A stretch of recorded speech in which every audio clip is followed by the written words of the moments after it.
Welcome back to the channel. Today, we are diving into something that cuts to the bone for a lot of people, maybe even for you.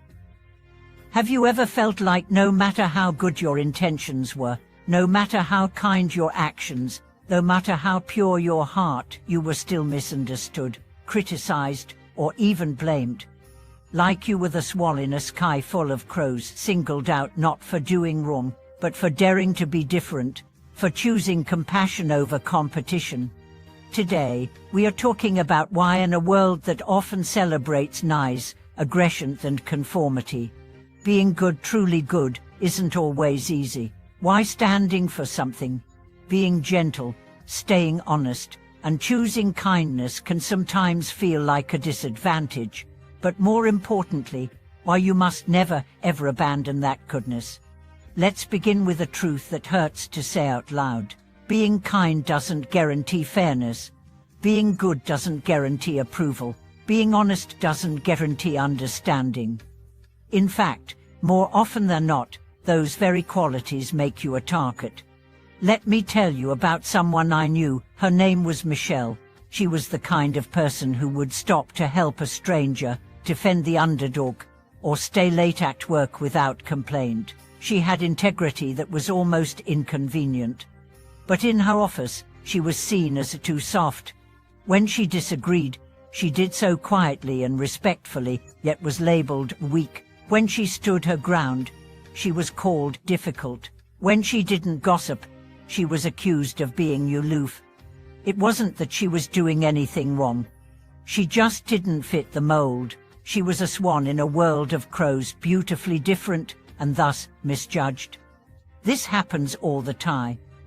Good people get punished for doing good, not because goodness is wrong, but because it threatens the system. In a culture that rewards arrogance, the humble look invisible. In a world that thrives on manipulation, honesty looks naive.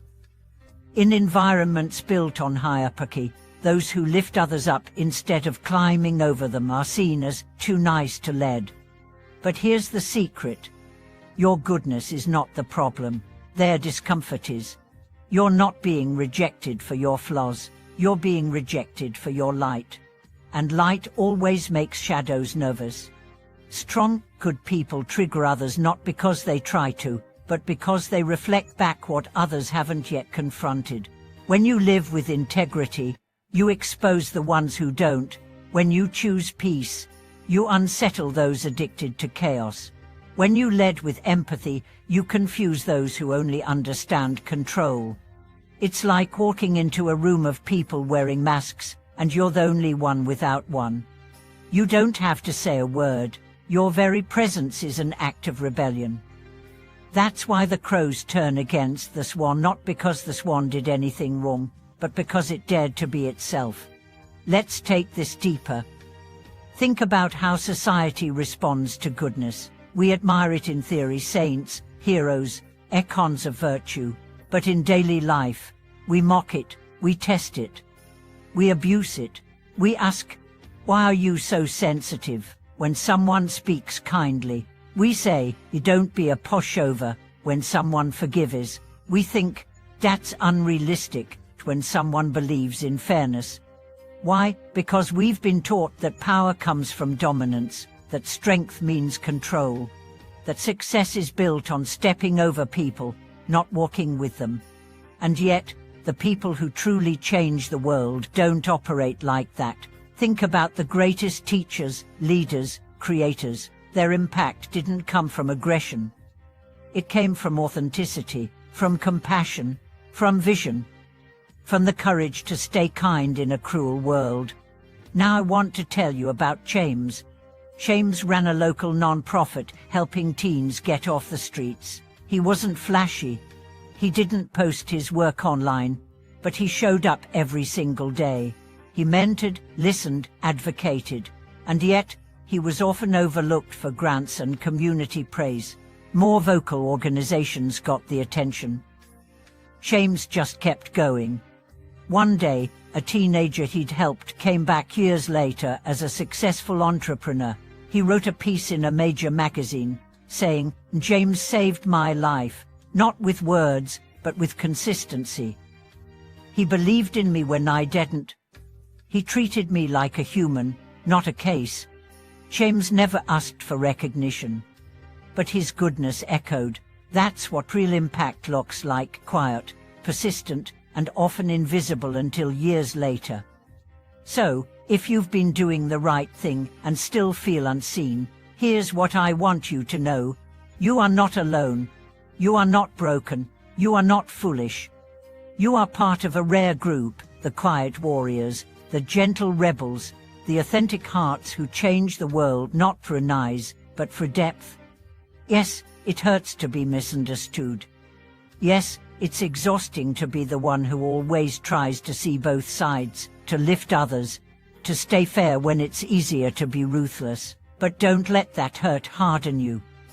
Let it deepen you, because there's a strength in kindness that the world desperately needs, a strength that doesn't dominate but transforms, that doesn't tear down but builds up, that doesn't seek power but empowers. And maybe you're thinking, but I'm tired. I'm tired of being good and getting hurt. I hear you. Being good isn't easy.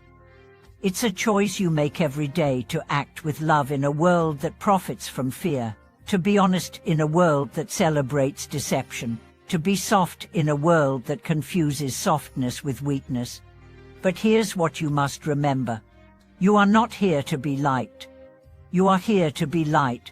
And that light, your goodness, your compassion, your integrity, it doesn't need validation to matter. It doesn't need applause to exist. It just needs you to keep showing up, keep doing the work, keep believing that even if the world misjudges you, you still know who you are. You are not defined by their misunderstanding. You are defined by your intention. You are not the opinion they form of you. You are the truth you carry, the love you offer, the kindness you live. So yes, in the world of crows, the swan will always stand out. It will be mocked, judged, questioned, but it will also fly higher, see farther, move with grace. Don't clip your wings to fit in with birds who've never known the sky. If this message resonated with you, I'd love to hear your story. Drop a comment below. Have you ever felt misjudged for being kind, for standing alone in your truth? Let's build a space where people like you, people who choose love over fear, can find strength in each other. And if you found value in today's video, don't forget to like, subscribe, and share it with someone who needs this reminder today. Thank you for watching. Stay soft, stay kind, and above all, stay true.